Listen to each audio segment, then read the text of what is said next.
दोस्तों, India Sri Lanka relation काफ़ी प्राचीन रहे हैं। प्राचीन समय से ही एक दूसरे ने अपने सांस्कृतिक कल्चरल संबंध स्थापित किए हैं, साथ ही साथ व्यापार के संबंध स्थापित करे हैं। हाल फिलहाल में प्रधानमंत्री नरेंद्र मोदी की श्रीलंका विजिट करी जाती है। अब हमारे जो पड़ोसी देश हैं, पड़ोसी देशों में चाइना का प्रभुत्व तेज़ी के साथ में बढ़ते जा रहा है और भारत तेज़ी से उभरती हुई इकोनॉमी एंड विश्व शक्ति बनने के लिए यदि अग्रसर है तो सबसे पहले उसके पड़ोसी देश उसकी तरफ होना चाहिए। ऐसा ना हो कि हमारे पड़ोसी देश ही हमारा साथ ना दें। इसलिए पड़ोसी देशों के साथ में भारत हमेशा से ही संबंध अच्छे बनाने की कोशिश करता है। हाल फिलहाल में प्रधानमंत्री नरेंद्र मोदी की ये जो विज़िट रही है ये बहुत इम्पोर्टेंट हो जाती है, क्योंकि जब से यहाँ पर सरकार बदली है, यहाँ पर भी सत्ता परिवर्तन हुआ था, तब से पहली बार विज़िट करी जा रही है। मतलब वहाँ पर सब कुछ चीज़ें नॉर्मल हो चुकी हैं। दूसरी अच्छी बात यह है कि तमिल लोगों की जो पार्टीज़ हैं, इसके अलावा तमिल कम्युनिटीज़ की जो भी चिंताएं हैं उनको एड्रेस करने की कोशिश करी गई है। साथ ही साथ श्रीलंका के साथ में संबंधों को और भी ज़्यादा मजबूत करने के लिए 7 एग्रीमेंट के ऊपर साइन किया गया है। हिस्टोरिकल बैकग्राउंड की बात करें तो आप देखेंगे हमारे देश से ही बौद्ध धर्म श्रीलंका में फैला है और फैलने के बाद इतना ज़्यादा फला फूला है कि वो वहाँ का राजकीय धर्म बन गया है। आप जानते हैं कि महेंद्र एंड संघमित्रा को भेजा गया था बौद्ध धर्म का प्रचार प्रसार करने के लिए अशोक के द्वारा। साथ ही साथ रामायणा में मेंशन है लंका का। मॉडर्न टाइम में हम इसको श्रीलंका बोलते हैं। इसके बाद यदि हम बात कर लें, जब अंग्रेज़ों का शासन हमारे देश में आया उस समय में इंडियन तमिल जो लेबरर्स हैं वो माइग्रेट किए गए थे श्रीलंका, ताकि टी प्लांटेशन का काम किया जा सके ब्रिटिश रूल के अंतर्गत। इसके बाद जब भारत आज़ाद हुआ 1947 के बाद से यदि देखा जाए 1950 से 60 के दशक में हमारे जो फ्रेंडली टाइज हमको देखने को मिली। इंदिरा गांधी एंड श्री मावो भंडार नायके श्रीलंका के पीएम उस समय में हुआ करते थे। दोनों ने काफ़ी कोऑपरेशन करके संबंध स्थापित करे थे। इसके बाद 1964 एंड 1974 में एग्रीमेंट हुए थे एंड रिजॉल्व किए गए थे कुछ स्टेटलेस तमिल इश्यूज़ को। मतलब तमिल लोग वहाँ काम करने गए हैं, ना तो उनके पास कहना चाहिए सत्ता है, ना उनके पास अधिकार हैं, वो लोग तरसते रहते हैं। इन चीज़ों को एड्रेस करने की कोशिश करी गई थी। लेकिन भारत और श्रीलंका के बीच के जो संबंध हैं वो कब गड़बड़ हो जाते हैं? वो गड़बड़ होते हैं जब राजीव गांधी का असैसिनेशन किया जाता 1991 में, क्योंकि इंडिया ने IPKF Indian peace keeping force भेजा था 1987 में इंडो श्रीलंकन अकॉर्ड के अंतर्गत। अब हम चलते हैं नए भारत की तरफ और देख लेते हैं प्रमुख जो एग्रीमेंट हुए हैं उनको, क्योंकि ये हमारे लिए काफ़ी इम्पोर्टेंट हो जाते हैं। भारत और श्रीलंका ने 7 MOU के ऊपर साइन किया है। इस इंक्लूडिंग है एक तो डिफेंस कोऑपरेशन के ऊपर है। प्रधानमंत्री नरेंद्र मोदी की विजिट जब करी गई थी आइलैंड नेशंस की सैटरडे के दिन, यहाँ तक कि श्रीलंकन प्रेसिडेंट अनुराग कुमार दिस्सानायके ने रीअफर्म किया है कि उनकी जो गवर्नमेंट का कमिटमेंट है वो श्रीलंकन टेरिटरी में, ठीक है, कि वो श्रीलंकन टेरिटरी का यूज़ नहीं किया जाएगा कि हम अंडरमाइन कर सके इंडिया की सिक्योरिटी एंड रीजनल स्टेबिलिटी को। मतलब उन्होंने साफ बोल दिया है कि हमारे देश के यदि कुछ ग्रुप इंडिया की छवि को ख़राब करना चाहते हैं, इंडिया की प्रोग्रेस को रोकना चाहते हैं, तो ये बिल्कुल भी नहीं होगा। हमारी ज़मीन से कोई ऐसा काम नहीं कर सकता। हम जो है शेयर्ड सिक्योरिटी इंटरेस्ट के ऊपर बिलीव करते हैं। मतलब आपका भी उद्देश्य वही है, हमारा भी उद्देश्य वही है। एंड सिक्योरिटी दोनों देशों की आपस में इंटरकनेक्टेड है एंड को डिपेंडेंट है, ऐसा श्रीलंका का कहना है। MOU जो साइन करे गए हैं कुछ टॉपिक्स के ऊपर, पार्टिकुलरली एनर्जी सेक्टर कोऑपरेशन के ऊपर, इसमें है एनर्जी ग्रिड कनेक्शन किया जाएगा and developing Trincomalee as an energy hub. Sri Lanka का जो ट्रिंकोमाली है उसको एनर्जी हब बनाने की यहाँ पर बातचीत करी गई है। इसमें पार्टनरशिप रहेगी यूनाइटेड अरब अमीरात के साथ में एंड डिजिटाइजेशन एफर्ट्स अपनाए जाएंगे। हेल्थ का sector, multi sectoral assistance provide करी जाएगी श्रीलंका के ईस्टर्न प्रोविंस में। और ये सारी चीज़ों का डिस्कशन किया गया था प्रेसिडेंट दिसानायके की जब विजिट करी गई थी दिसंबर 2024 में, तो ये वाले मुद्दे भी कहना चाहिए उठाए गए थे। ये सारी बातें यहाँ पर शुरू में तो हिस्ट्री के बारे में बताया जाता है। अब हम बात कर लेते हैं इस सेरेमनी के मौके पर जो लीडर्स हैं, दोनों लीडर्स ने वर्चुअली लॉन्च किया था एक cold storage plant central Dambulla district में एंड एक तो सोलर प्लांट लगाया गया है कहाँ पर, ईस्टर्न ट्रिंकोमाली डिस्ट्रिक्ट में। इसके बाद इंडिया ने डिसाइड किया था कि हम रिड्यूस करना चाहते हैं interest rate on loans extended to Sri Lanka. हमने श्रीलंका को जो लोन बांटा है, ठीक है, जिसकी कीमत लगभग अभी देखा जाए तो $100 मिलियन को पार कर चुकी है। इसको हम क्या काम करेंगे, इंटरेस्ट का रेट कम कर देंगे ताकि श्रीलंका आसानी से हमारा पैसा वापस कर सके। इसके अलावा अगला जो कदम उठाया गया था, देखिए एक इम्पॉर्टेंट चीज़ जो ये है कि मिस्टर दिसानायके ने प्रोवाइड किया है श्रीलंका मित्र विभूषण टाइटल किसको, प्रधानमंत्री मोदी को, एंड बोला है कि ये symbol of enduring friendship and unwavering multifaceted support. ये पुरस्कार बताता है कि भारत और श्रीलंका की रिलेशन कितने ज़्यादा गहरे होते जा रहे हैं, हमारी फ्रेंडशिप कितनी ज़्यादा गहरी है। इसके अलावा टेम्पल रिनोवेशन की बात करें, उनके स्टेटमेंट में मिस्टर मोदी ने अनाउंसमेंट किया था कि बुद्ध के जो कुछ अवशेष हैं, रेलिक्स हैं, वो जो कि 1960 में पाए गए थे अरावली रीजन गुजरात में, ये भेजे जाएंगे श्रीलंका को, ठीक, for an exposition during the Vesak festivities in May के महीने में जो वैसाख फेस्टिवल रहता है उस दौरान ही हम इनको सौंप देंगे श्रीलंका को, ऐसा प्रधानमंत्री नरेंद्र मोदी ने बोला।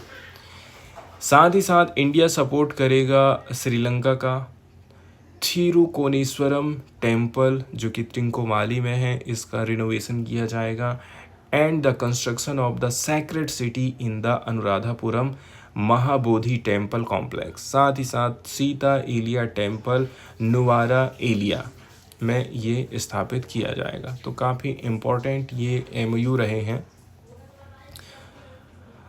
वर्चुअल माध्यम से 2 परियोजनाएं तो लॉन्च किया जा चुका है। एक है कोल्ड स्टोरेज प्लांट मध्य डाम्बुला जिला में और एक है सौर ऊर्जा संयंत्र पूर्वी ट्रिंकोमाली में। ऋण मतलब लोन एंड ग्रांट्स की भी यहाँ पर चर्चा करी जाती है। कल्चरल टाइज हमारी मजबूत हों इसलिए जो बौद्ध धरोहर है एंड मंदिर संरक्षण का काम किया जाएगा। तो ये जो मंदिर हैं इनके नाम भी कभी कभी पूछा जा सकता है कि कौन से कंट्री में ये लोकेटेड हैं, जैसे कि ट्रिंकोमाली में थिरुकोनेश्वरम मंदिर है, अनुराधापुर महाबोधि मंदिर है, ठीक है। इसके अलावा नुवारा एलिया में सीता एलिया मंदिर है। नाम तो ऐसा लगता है जैसे कि ये भारत में हो, लेकिन रियल में ये श्रीलंका में है और इनका जीर्णोद्धार किया जाएगा इंडिया के द्वारा। इस प्रकार से यहाँ पर न्यूज़ हमको देखने को मिली है। अब कुछ और भी ज़्यादा महत्वपूर्ण चीज़ें हैं जिनको यहाँ पर डिस्कस किया जाना चाहता हूँ कि भाई भारत आखिर इतनी हेल्प श्रीलंका की क्यों कर रहा है, क्या रीज़न है, क्या हमको श्रीलंका से मिलने वाला। इसका सबसे बड़ा रीज़न है हमारा कहना चाहिए चाइना की थ्रेट जो है यहाँ पर बढ़ते जा रही है, ठीक है। पीएम मोदी की श्रीलंका की यात्रा इतनी ज़्यादा इम्पोर्टेंट क्यों हो जाती है। प्रधानमंत्री मोदी की ये यात्रा श्रीलंका में बायलैटरल डिफेंस रिलेशन मजबूत करने और एनर्जी ट्रेड और कनेक्टिविटी क्षेत्र में साझेदारी को मजबूत करने के उद्देश्य से हो रही है। ये श्रीलंका की उनकी चौथी यात्रा है। पहली बार 2015 में हुई, आखिरी 2019 में हुई और अभी ये 2025 में।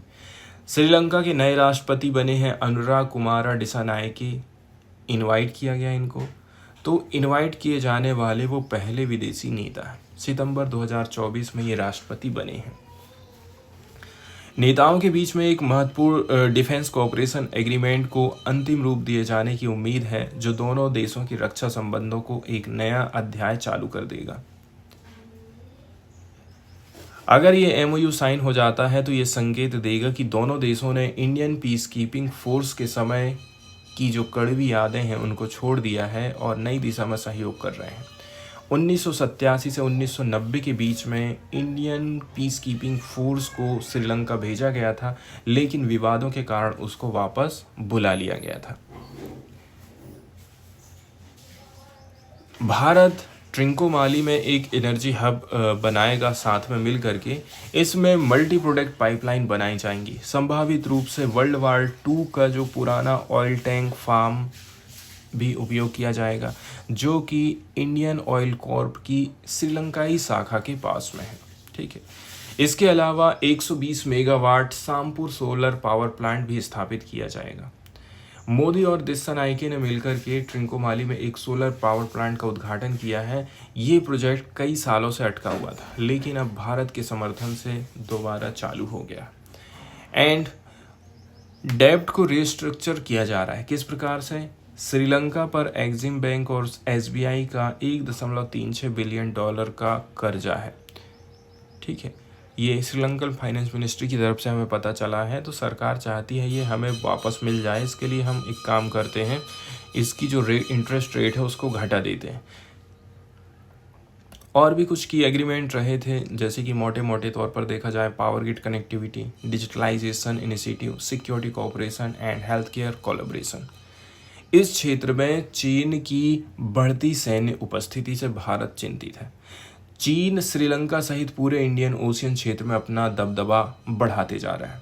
श्रीलंका ने जब अपने कर्ज नहीं चुकाए, तब चीन को हम्बनटोटा पोर्ट का 99 साल का लीज देना पड़ा। ये $1.7 बिलियन का प्रोजेक्ट था, जिसका पहला फेज 2010 में पूरा हुआ था। श्रीलंका को हर साल $100 मिलियन देने थे, जो वो नहीं दे सका। इसके अलावा चाइनीज सर्विलांस शिप इधर पर घूमते रहते हैं, जो कि भारत के लिए चिंता का एक विषय है। युवान वांग 5 एक सैटेलाइट, साथ ही साथ missile tracking ship Hambantota port पर तैनात की गई थी। अगस्त 2022 में भारत के विरोध के बावजूद श्रीलंका ने चाइनीज वेसल्स को रिप्लेनिशमेंट के लिए अनुमति दे दी थी। अब भी चाइनीज शिप्स नियमित रूप से इंडियन ओशियन में पेट्रोलिंग करते रहते हैं। इसके अलावा नया चाइनीज रिफाइनरी डील भी हुआ है। हाल ही में राष्ट्रपति दिस्सानायके जब चीन गए थे, तो चाइना ने एक $3.7 बिलियन का इन्वेस्टमेंट प्रस्तावित किया था, जो श्रीलंका को अब तक का सबसे बड़ा विदेशी निवेश होगा।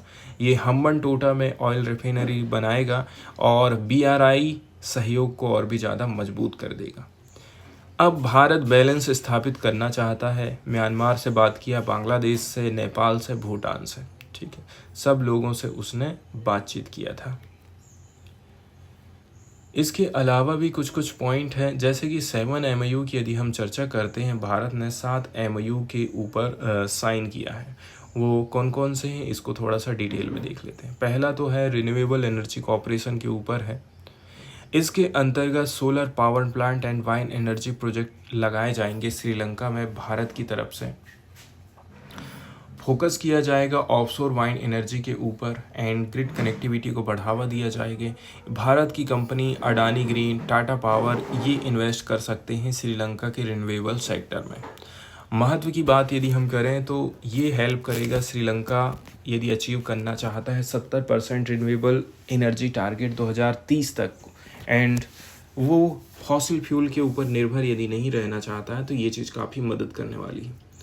इसके अलावा पेट्रोलियम सेक्टर में भी पार्टनरशिप हुई है, जैसे कि Indian oil corporation and Ceylon petroleum corporation, ये दोनों आपस में काम करेंगे मिल करके फ्यूल स्टोरेज के लिए, जैसे कि Trincomalee oil tank farm development, and joint venture किया जाएगा रिफाइनिंग सेक्टर में। एक्सपांसन किया जाएगा सापुसकंडा रिफाइनरी।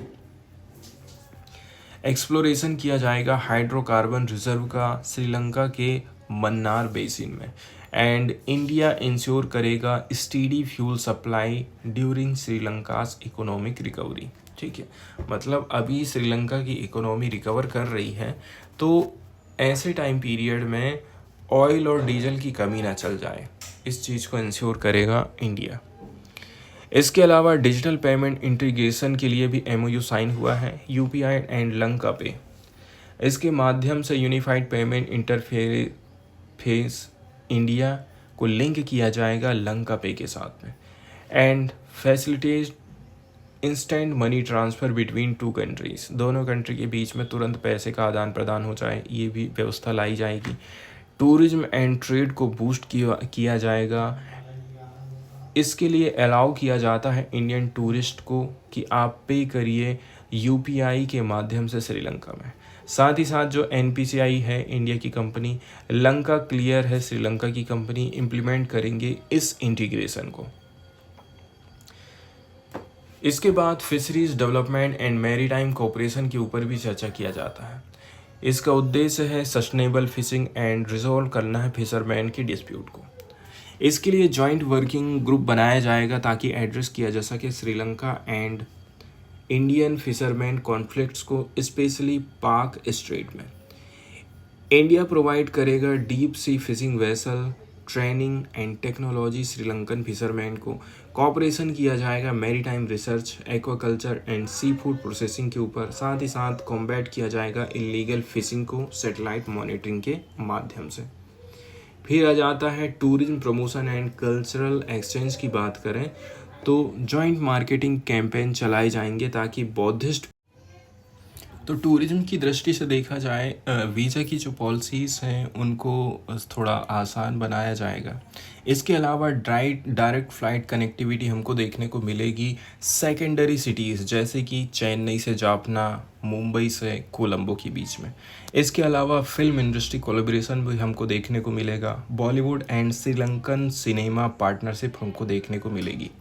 इससे क्या होगा, Sri Lanka to attract 2 million plus Indian tourist annually. Currently अभी देखा जाए 3 लाख लोग जो है जाते हैं श्रीलंका की विज़िट करते हैं, तो और भी ज़्यादा से ज़्यादा लोग श्रीलंका जाएंगे घूमने फिरने के लिए। इसके अलावा अगला जो कदम उठाया गया है वो पार्टिकुलरली हेल्थ केयर सेक्टर से रिलेटेड है। ठीक है, तो ये जो हेल्थ केयर वाला सेक्टर है, इस मामले में भी दोनों देश आपस में मिलकर के काम करना चाहते हैं।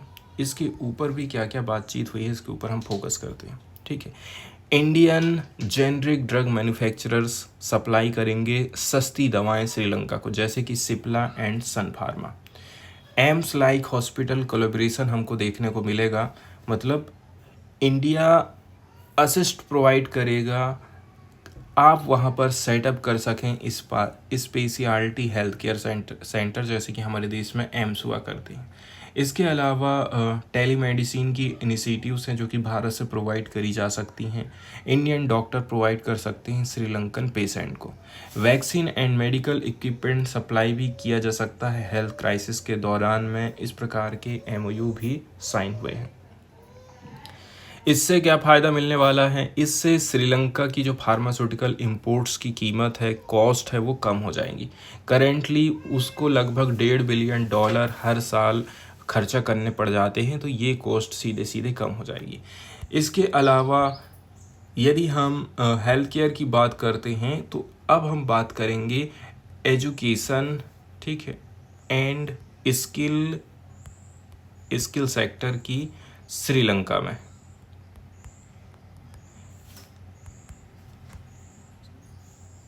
किस प्रकार से दोनों देश आपस में मिलकर के सहयोग करने वाले हैं।